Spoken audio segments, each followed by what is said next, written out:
Past 7 this evening, young Walt Whalen Jr. was found hanging in an empty studio. The apparent cause of death, suicide. My son didn't have enough courage to commit suicide. It was murder. It's opening night for the national broadcast of radio station WBN, and big trouble. Somebody is killing the employees one by one in Radioland Murders, produced by George Lucas, and it's one of 5 new films we'll be reviewing this week on Siskel and Ebert, along with Woody Allen's latest and Harvey Keitel's newest picture, too. I'm Gene Siskel of the Chicago Tribune. And I'm Roger Ebert of the Chicago Sun-Times. Slapstick comedy is very loud and very broad, and yet it requires a delicate touch, and few films demonstrate that better than Radioland Murders, precisely because it doesn't have a delicate touch, or much of any touch at all, for that matter. The movie takes place in Chicago in 1939, when a new radio network is about to go on the air. Backstage is pure bedlam as production secretary Mary Stuart Masterson sends a messenger racing to the writers' department. Keep going. Watch it, Billy. This new ending's gonna knock him down. Bobcat Goldthwait plays one of a team of writers who have been forced to rewrite months of work in half an hour. What if the wife smashes him over the head with the frying pan, then chops him in hundreds of tiny little pieces with her shiny new carving knife? No, I don't think so. You can't. It's a family show. Okay, well then, what if she does it to the whole family? No! Meanwhile, the first of several deaths has taken place at the station, and Police Lieutenant Michael Lerner is in charge. You sent for me? Maybe. Who are you? I'm Claudette Kassenbeck, the va-va-va-voom girl with the va-va-va-voom voice. Who the hell are you? I'm Lieutenant Cross, the Chicago cop with the short temper. The head writer, played by Brian Benben of HBO's Dream On, is one of the chief suspects, and he tries to disguise himself as the chaotic broadcast grinds ahead. Get back here! Billy! Radioland Murders is a terrific-looking production that cuts no corners in recreating the glory days of network radio, and the cast works hard, maybe too hard, to generate the frantic energy of a network premiere combined with a murder spree. But the movie is more exhausting than it is funny, and finally gets monotonous watching all these people running around and screaming. Comedy, even slapstick comedy, depends on characters more than simple physical activity, and Radioland Murders never slows down enough to realize that. Oh, I agree with you, Roger. That's exactly the problem with the picture. It's all decor and all movement, and very similar movement. People are always bumping into each other in halls. Nobody can get anywhere through a sentence, through a hallway, without having it be funny. And at a quick point, I'd say 20 minutes into this picture, I was worn out. I was too. It's a kind of a disappointment too, because they had the cast in place, they had the set in place. They didn't have a script that was worth filming. They didn't write a single compelling character. Okay, next movie, and here's something equally colorful, but a whole lot more substantial. I like it like that, a portrait of city life focusing on a young mother who has to grapple with making ends meet and raising 3 kids after her husband goes off to jail for some impulsive looting. Lauren Velez plays the mom, and here she's trying to discipline her older son for copycat behavior. Why gotta treat you like a baby, Steve? Your father's not here. That makes you the man of the house, right? So? So, if you act like a man, I'm gonna treat you like a man. But if you mess up like Steve, but if you're not gonna be a man in my eyes anymore. Poppy stole that stereo. You saying he ain't a man? Huh? That's a good scene, but here's one that's a little corny as she tries to get a job with a record company by helping the boss, Griffin Dunn, land a singing group that she's a fan of. Dunn would prefer that she were simply window dressing, but she has a mind. Price was telling us you have some ideas for our group. I do. I do. Yeah, we're thinking about marketing. Price. Better talk. Here's a better moment after the husband, John Seda, comes home from jail. Both are upset about possible infidelities. I gotta watch the kids all day. You're watching them at night. Oh, what, so you can hang out with Magdalena? No, I'm getting a night job. And just because I'm not going to be here at night, don't think you can bring your friends over here, right? The kids don't need to see Yeah, that. well, I'm paying half of the rent, okay? So I don't want you bringing your friends over here either. Come on, let's go. The father's story is generous enough in this picture to reveal the pressures on him when he's in charge of the kids and he can't take it. Pick it up. You ain't a man. What? You're a punk and I'm more little than you. All you can do is hit me with that belt. I Like It Like That is a first feature film from an energetic new director, a young woman named Darnell Martin, and she directs like a lot of motivated first-timers, packing every shot as if it might be her last. I'm giving thumbs up to I Like It Like That, but if I could give director Martin some advice, I'd say that she does excel with quieter moments in this film, and I hope in her next film we're going to get a lot more of them. Maybe she was just trying to get everybody's attention with this first picture. Yes. She worked as an apprentice under Spike Lee, and she probably got some of that energy from him, but she has a view all of her own, and the way that she shows this woman who does, as you say, have a mind of her own, Yes. and makes a career for herself, and survives and prevails and deals with this wild galaxy of characters is very, very colorful. Now, here's an interesting case, just the opposite in a way of Radioland Murders. Yeah. Here's a picture where they do have the richness of the two lead characters, and you will follow them anywhere. And she has too much frantic stuff, you know, going on, I think, around them. It's still a good picture. But because the characters are strong, it works. If Yes. there's one weakness, it's that mother is never really shown as connecting with her children. They're just kind of an annoyance all the time, and I think maybe the director wasn't really interested in the character as a mother so much as she was interested professional in woman. the other aspects. Yeah. When we come back, Woody Allen's backstage farce, Bullets Over Broadway. 2 martinis, please, very dry. How'd you know what I drank? Oh, you want 1 too? 3. Now, simmered for hours flavor can be yours in minutes with new Campbell's Simmer Chef cooking sauces. They're simmer sealed to lock in all the flavor. New Campbell's Simmer Chef. Simmer sealed for simmered for hours flavor. This is a square inch. A wheat thin is the most real food deliciousness you can get in a square inch. The most genuine toastiness. The most crunchiness, the most munchiness. Wheat thins, the most taste you can get in a square inch. Ready? Snackwell's chocolate sandwich cookies. A delicious way to cut the fat. Unbelievable. What if I can't pick enough of these? Those women will be after me again. Relax. Go home. Hello, Cookie Man. What's in the box? Snackwells, enjoy them all. Introducing the greatest thing that's happened to a sandwich since sliced bread. New Vlasic sandwich stackers. Ham up your ham. Wow. Make your tikey pikey. Wow. Pep it up with new sandwich stackers from Vlasic. The perfect pickle to stack. Now, my darling, do you want some milk or something, shall we? I'll give you the saucer. Oh, no, you don't have to bother with that because I breastfeed her. Just kidding, everybody. Tracy Ullman plays a dizzy and desperate actress, and John Cusack plays the earnest young writer of a new play in Woody Allen's new comedy, Bullets Over Broadway. It's a funny coincidence that the backstage radio comedy, Radioland Murders, would open the same week as Woody Allen's backstage theatrical comedy, but all it proves is that Allen has returned to his classic comic form in his funniest movie in years. This movie does know that you have to make the characters into people before you can make them funny. In the film, which is set around 1929, Cusack is the serious young writer of a badly confused new play, and Diane Wiest is the legendary grande dame of the theater who has her eye on the playwright and on her own Broadway comeback. I'm used to playing more overtly heroic women.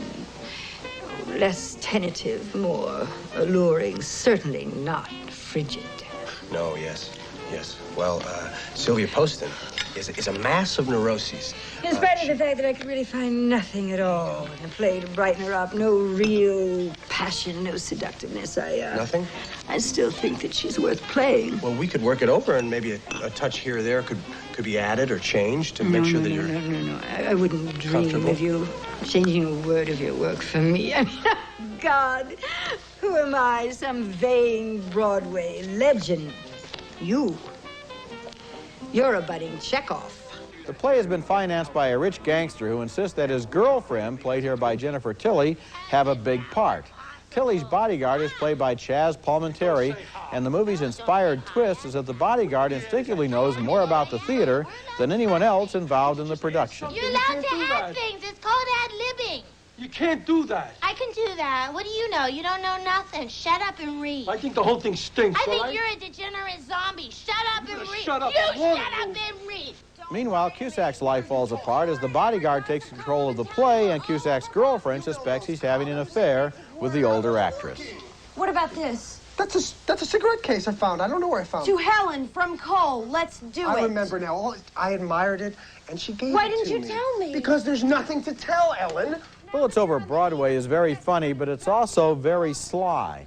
You can read it as a comedy, but you can also sense that in a subtle way, Woody Allen is making some comments here about his own role as an artist.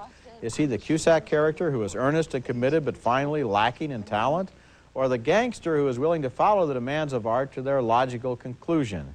You can have fun figuring that one out, and fun all the way through Bullets Over Broadway, which has a lot of big laughs and a couple of great big laughs. Well, it has this one wonderful character. That's why I like the picture, the Chaz Palminteri character. The other kinds of characters I think we've seen before in terms of backstage farce and that kind of thing. But this character of this thug, who happens to be street smart and, as we learn, playwright smart, that's special. And he keeps building, I mean, he's a wonderful writer, and the way he builds this character, so that at first we think he's going to be a minor player in this piece, and then he keeps adding at steady increments so that this guy takes, as you said, takes over the play. Until he finally arrives at a moment of decision that really brings the house down. It really does. That's what's so special about this And film. you know, in terms of Allen's whole career, he's gotten into this subject matter before, where he talks about whether or not certain kinds of antisocial behavior are justified. For example, the murder in Crimes and Misdemeanors. Or what's happened in his own life in the last couple of years when he said at a press conference, the heart has its reasons. And here he indicates that there are certain reasons that for some people will justify almost anything. Now that can lead you to a long debate. We don't have time for that now. But you're right, the character is terrific and the movie is funny. The character is an original. Coming up next, Harvey Keitel, fresh from the piano in Pulp Fiction, stars in a drama about a father who is a con man but loves his children. Imaginary Crimes is next.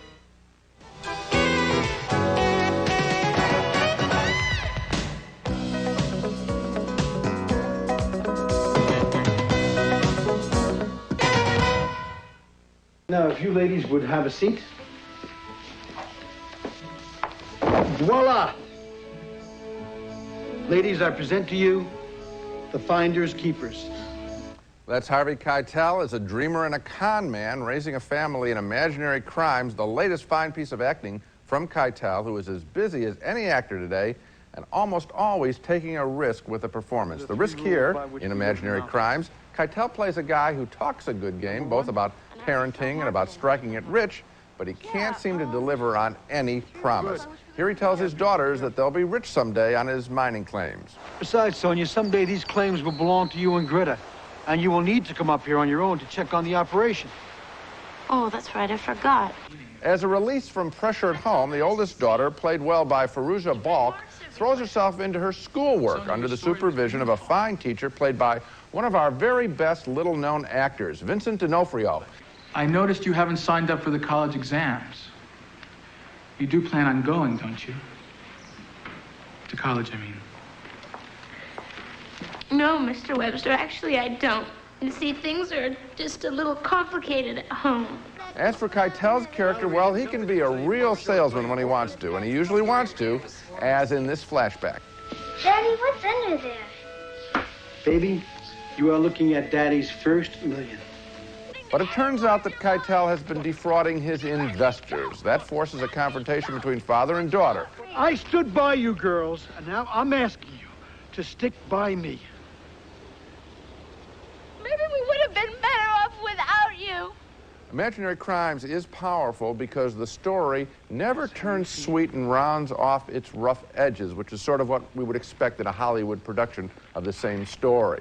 This is a film about a daughter growing up to have the courage to hold her father responsible for his actions. It's based on a true story, we're told, and it does have at times the power of a documentary. As for Harvey Keitel, well, he's really in top form now, taking his work and his characters seriously. Imaginary Crime shows him not falling into the common star trap of only wanting to play characters who are likable. Imaginary Crime's a memorable film, if not a memorable title. Yeah, the title isn't so great, but the movie sure is. And you know, it reminded me of a couple of other good movies, too. First of all, King of the Hill, in the sense of these kids who are trying to operate by themselves in an adult Yes. world and kind of often with an absent parent. Yes, that's and a then good- also This Boy's Life, which Yes. was about a kid trying to deal With a with a father. father who is obviously off somewhere. Now, the catch here is that the father loves them. He's desperately trying to be a good single father to them after the mother has died, and he does the best he can, but he's an inveterate con man, and he simply cannot tell the truth. You know what I'm talking about not rounding things off and making it all sweet at the end? In other words, this woman has come to this position, and the act of telling this story, we get a feeling as she tells us this story, it's doing something for her. You know, here's a character who spends the whole movie saying that he's going to find these mining claims somewhere, and he sells shares and stocks and defrauds people. I can easily see a Hollywood studio saying, well, let's change the end and have him discover gold, and then they'll all be rich. Wouldn't that be a better ending? Wouldn't that be terrific? There you go. That's what I thought was going to happen. When we come back, a day in the life of a couple of less than dedicated convenience store clerks. You know you can get salmonella poisoning from bacteria in undercooked food, like some chicken or fish. But you can also get it if that bacteria has been spread around the kitchen. That's why there's new Lysol antibacterial kitchen cleaner. As it cleans, it kills the bacteria and keeps them from spreading, which may help keep you from getting sick. Get new Lysol antibacterial kitchen cleaner. After you clean your floor, does it feel sticky? Try new Mop & Glow Floor Cleaner. It cleans in one step and doesn't leave a sticky residue, so there's no need to rinse. With new Mop & Glow No Rinse Floor Cleaner, you won't get stuck having to rinse. Yummy! My favorite, fried dumplings. And soy sauce. Wait till Mom sees. That's okay. It is? Sure it is. She uses Advanced Formula Resolve Carpet Cleaner. So advanced, it even gets out greasy combination stains. Oh, boy. Get Resolve with DuPont Teflon. That's okay. Our next movie was a sleeper hit at this year's Cannes Film Festival, and seeing it a second time recently, I appreciated even more what director Kevin Smith has been able to do with a rock-bottom budget and a first-class comic imagination in the film Clerks. His movie tells the story of a couple of friends who work as clerks in a strip mall, one in a convenience store, the other in a video store. Their work is basically a distraction from the really important things in life, like girlfriends and random, aimless gossip. The clerks are played by Brian O'Halloran and Jeff Anderson, and the rhythm of their day consists of boredom punctuated by incredulity. I could do without the people in the video store. Do you have that one with that guy who was in that movie that was out last year? You should hear the barrage of stupid questions I get. What do you mean there's noise? You mean I gotta drink this coffee hot? The convenience store clerk has his share of romantic hassles from his current girlfriend, played by Marilyn Gigliotti. You slept with 12 different girls. Including you? Yes. Ow! What'd you do that for? You're a pig! Why'd you hit Do you me? know how many different men I've had sex with? Oh, do I get to hit you after you tell me? And he also has problems with his former girlfriend, played by Lisa Spoonhour. The Dante Hicks dinner and movie date. I think I've been on that one before. You have a better suggestion? Well, how about the Caitlin Bree walk on the boardwalk, then get naked somewhere kind of private date? I hear that's kind of a popular date. A lot of attention has been paid recently to the quality of the dialogue in Pulp Fiction, but Kevin Smith has the same ear for colorful speech. His characters are dropouts from Generation X, looking at life with a great deal of dubious distrust and talking about love and marriage as if they were anthropologists from another planet. Clerks is scruffy and unkempt and ill-behaved and doggedly funny, very funny. Well, I thought so too, and it's amazing what you can do if you have an ear for dialogue. This picture is as minimal as it gets. We're inside the store, people walk in and out, and they are just funny. It is life closely observed. It is raw, it's foul-mouthed. People should be aware of that. Yes, it is. And these are funny characters, and you know that these people exist. I mean, that's the reality that this picture gets, and we see writing where people try and get close to this, and again, round off all the corners. Again, this is raw documentary-like. What the movie shows is what it's like to have a job in our society now. So often in the movies, the only jobs we see are cops and robbers and prostitutes and kings and queens. Nobody has a working life. Here's a guy that has to open up before dawn in the morning and stay there until late at night, and he works hard. And the video store is next door, and there's running back and forth. It's good. When we come back, my video pick of the week, an AIDS drama that is a whole lot more powerful than the big budget hit Philadelphia.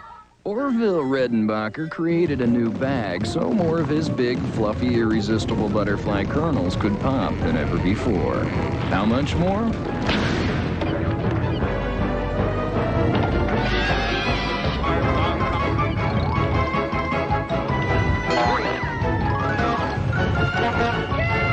let's put it this way.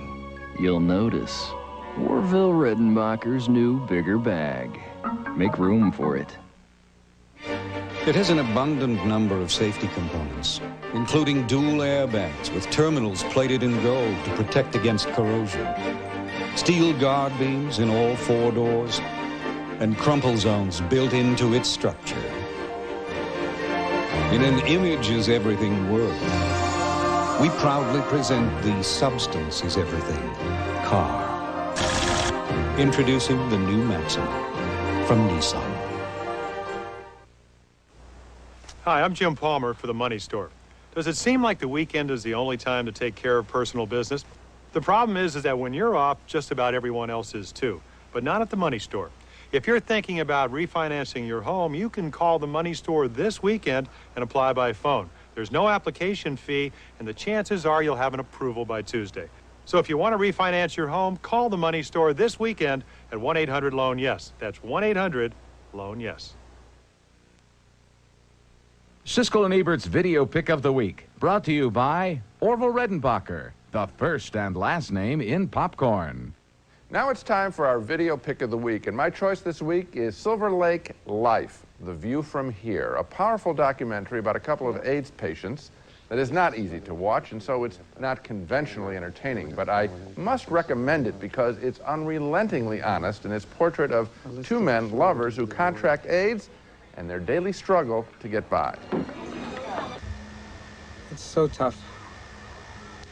The simplest 5-minute task. You have to come to the car and lie down and put the seat back and rest and catch your breath. What a way to live. Huh. What a way to die. First one does the filmmaking, and when he dies, his partner continues the project.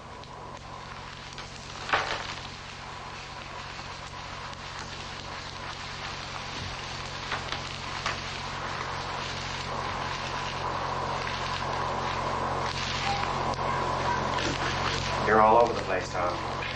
And when both men are dead, the film is completed by another friend. God gave freedom for viruses to exist, and one of those viruses causes AIDS. It doesn't mean that God sends AIDS or any other sickness. Bad things do happen to good people. What I like best about Silver Lake Life, The View from Here, is that it takes us inside living with AIDS like no other film I've seen. We regard the bodies and the minds in close-up, as the movie makers dare us to look away. Here we are, says this extraordinary movie. Here are our sores. This is what AIDS looks like. And this film has been a Film Festival prize winner, but now it's available on videotape. Silver Lake Life, my Video Pick of the Week. Now let's recap the movies we reviewed on this show. 2 thumbs down for Radioland Murders. It's better art direction than a story here, and that's why the comedy doesn't work. 2 thumbs up for Darnell Martin's inner city drama, I Like It Like That, with 2 wonderful central performances from John Cena and Lauren Velez. 2 thumbs up for Woody Allen's Bullets Over Broadway, with a classic character played by Chaz Palminteri stealing the show. 2 thumbs up, way up, for Harvey Keitel's work in the family drama Imaginary Crimes. And finally, 2 more thumbs up for Clerks, an offbeat film about the agonies and ecstasies of working in a convenience store. And Roger, there's a theme running through some of our criticism lately, and that is we like the natural dialogue. We like dialogue that is colorful and interesting to listen to, and feels realistic, real. yes, and we like characters that are thought about as more than just the pawns of the plot. That's it for this week. Next week we'll be back with reviews of more new movies, including Stargate, starring Kurt Russell and James Spader as interstellar explorers, and The Road to Wellville with Bridget Fonda and Matthew Broderick getting some unconventional treatment from turn-of-the-century diet guru Anthony Hopkins. That's next week, and until then, the balcony is closed. If you'd like to save up to 50% on your contact lenses, eyeglasses, and eye exams, call for a free Lens Express catalog and find out how you can start saving right away. It's America's favorite jelly bean, Jelly Belly, now appearing at theaters and video stores with good taste. Jelly Belly beans, try them, you'll love them. Quit chewing tobacco with Mint Snuff All Mint Chew. Mint Snuff is made from mint, not tobacco. For a store near you, call 1-800-EAT-MINT. Hooked on Phonics teaches you to read using flashcards, music, and books. It's colorful, musical, and fun. Learn to read with Hooked on Phonics. Call 1-800-ABCDEFG.